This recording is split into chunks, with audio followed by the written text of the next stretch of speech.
بسم اللہ الرحمن الرحیم وَأَقِيمُوا الصَّلَاةَ وَآتُوا الزَّكَاةَ وَارْكَعُوا مَعَ الرَّاكِعِينَ۔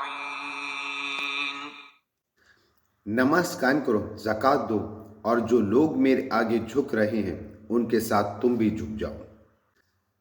نماز اور زکوٰۃ ہر زمانے میں دین اسلام کے اہم ترین ارکان رہے ہیں۔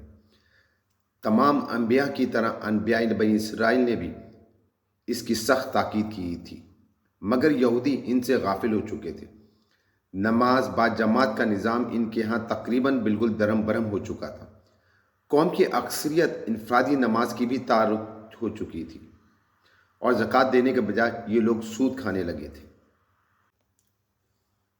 Establish prayer, give alms, and bow down with those who bow before me. Prayer and zakat have always been the most important parts of Islam.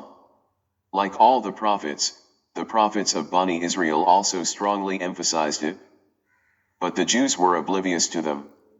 The system of congregational prayer was almost completely disrupted.